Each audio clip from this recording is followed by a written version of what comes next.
Número 3. Dumb.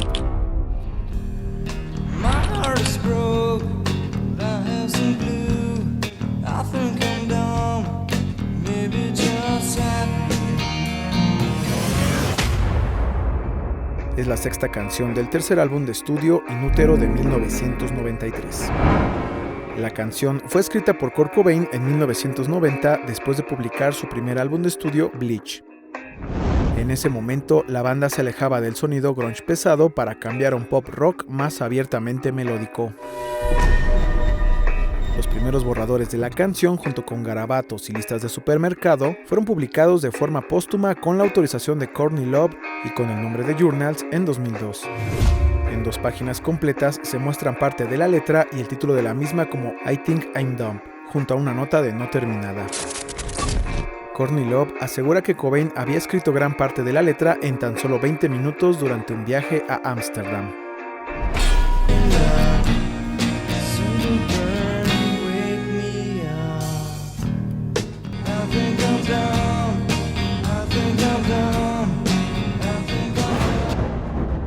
La canción fue presentada en vivo por primera vez en el programa de radio Boy Meets Girl, presentado por Calvin Johnson en Chaos FM, en donde Kurt en solitario toca esta y otras 3 canciones en una guitarra acústica Stella que recién había comprado en una casa de empeño por $20 y que solo tenía 5 cuerdas que no se molestó en cambiar. Él buscaba compartir alguna de sus nuevas composiciones de manera espontánea, además de asegurar que varias de ellas las habría escrito esa misma noche mientras conducía. En una entrevista para Melody Maker, Kurt Cobain asegura que la canción trata sobre la gente que no necesita desarrollar su inteligencia para ser feliz y de la gente que es capaz de entretenerse viendo 10 horas de televisión. Él conocía a mucha gente que tenía un pésimo trabajo, estaban solos y no tenían vida social, pero aún así eran felices. Algo que a veces le daba envidia.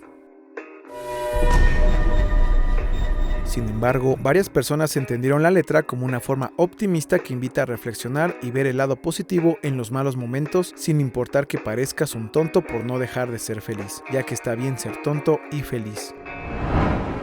Kera Shaley tocó el violonchelo en esta y otras canciones durante la grabación del álbum In Utero. En una entrevista con Rolling Stone, recordó que la primera vez que escuchó Dumb le gustó tanto que justo cuando llegó Kurt lo miró y le dijo que era una canción realmente hermosa. A lo cual Kurt quedó un poco sorprendido y pensando que quizás era algo divertido, solo le contestó con un gracias.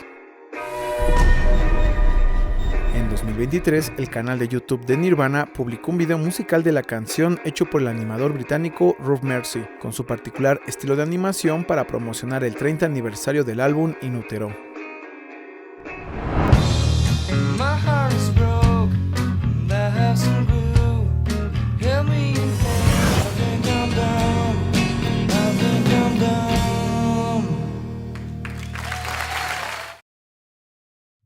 Número 2. Rape Me.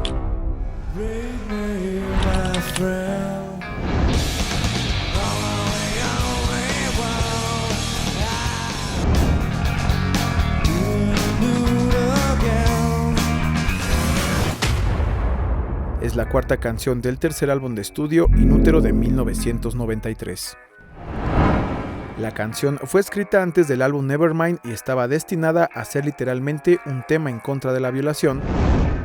Sin embargo, cuando Kurt Cobain y Courtney Love se volvieron celebridades después del éxito de Nevermind, la letra en el puente de la canción se reescribió varias veces, llegando a interpretarse como una denuncia del ultraje a su vida personal que cometían los medios con su crítica. Cobain explicó a varias revistas que la canción está escrita desde el punto de vista de la víctima, quien desafía a su agresor a cometer el acto como una forma de demostrarle que sobrevivirá y el karma se encargará de regresarle la transgresión de forma multiplicada cuando lo atrapen y lo metan a la cárcel.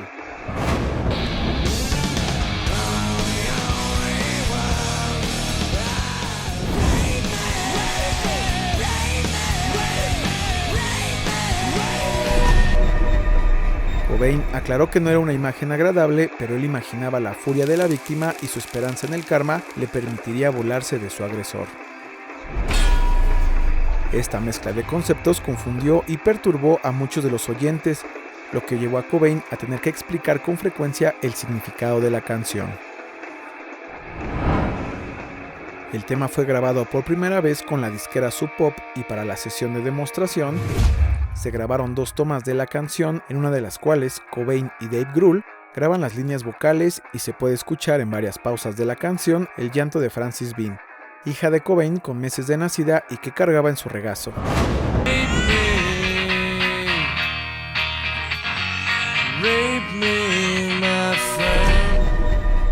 Esta versión fue lanzada como parte del box set de rarezas With the Lights Out del 2004.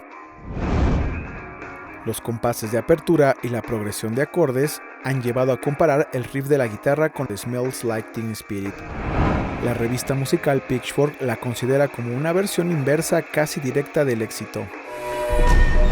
El biógrafo Charles Cross describió la canción con la misma dinámica pegadiza de suave a fuerte de Teen Spirit, que resulta perfecta, hermosa, inquietante y perturbadora. De acuerdo con Danny Goldberg, manager de la banda, el título y letra de la canción llevaron a MTV a prohibir a Nirvana en los MTV Video Music Awards de 1992, ya que la presidenta de MTV estaba preocupada de que la canción hiciera parecer que la cadena televisiva normalizaba el acto, a lo que el manager contactó por teléfono a la directora para recordarle el compromiso de Cobain con el feminismo y asegurarle que la canción era en contra de la violación. Sin embargo, la directora no le creyó y condicionó la presentación de la banda solo si tocaban su último sencillo Lithium, el cual les parecía más universal. Sin embargo, ya en la presentación, Kurt inicia su segmento tocando unos segundos de la canción prohibida, para después corregir y continuar con Lithium. Al finalizar la canción, la banda empieza a destruir los instrumentos, ya que la siguiente banda serían los Guns N' Roses y ya tenían problemas entre ellos. Como consecuencia, MTV contribuyó a que el álbum Inútero inicialmente no se vendiera en las tiendas de Walmart y Kmart, lo que obligó a la disquera a lanzar una versión alternativa donde cambiaron el nombre de la canción a Wave Me y retiraron la contraportada, que era un collage de modelos de anatomía y fetos de plástico en tonos rojos. En la publicación póstuma de borradores y dibujos de Kurt Cobain llamado Journals, se hace mención a un video musical que estaría ambientado en una prisión y en donde se mostraría a un hombre siendo preparado para un examen ginecológico junto con imágenes de flores y caballitos de mar. Sin embargo, el video no se realizó en parte porque MTV tomó la postura de no transmitirlo. El guión final de 23 páginas del video se vendió en eBay en enero del 2003 por $620. La canción generalmente es vista como la contraparte de Polly, en donde se narran las atrocidades del acto, pero desde el punto de vista del agresor.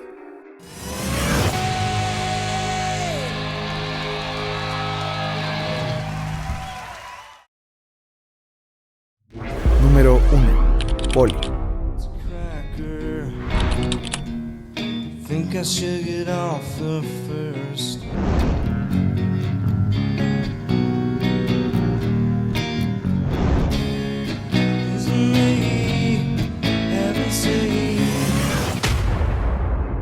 Es la sexta canción del segundo álbum de estudio Nevermind de 1991. En 1987, Kurt se encontraba leyendo el periódico local como cualquier otro día, hasta que se encontró una noticia sobre el secuestro, violación y tortura de un adolescente de 14 años, la cual, saliendo de un concierto de rock en Tacoma, Washington, fue interceptada por un desconocido de mediana edad que se ofreció a llevarla a su casa. La víctima vio al extraño como una buena persona y aceptó subir a su auto. Sin embargo, el secuestrador esposó a la víctima y la obligó a entrar a su casa móvil a punta de cuchillo. Posteriormente le vendó los ojos y la colgó boca abajo con una cuerda y una polea. Después abusó de ella con diferentes objetos y también le acercó un soplete de propano a su piel.